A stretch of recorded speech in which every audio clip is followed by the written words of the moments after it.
భవి కోపం వచ్చిందా?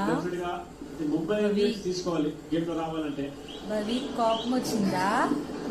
Hello madam, hello hello.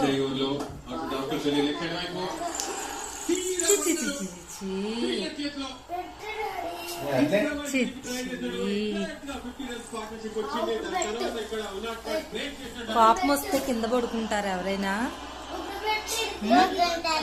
పడుకుంటారా? నీకెందుకు కోపం వచ్చింది?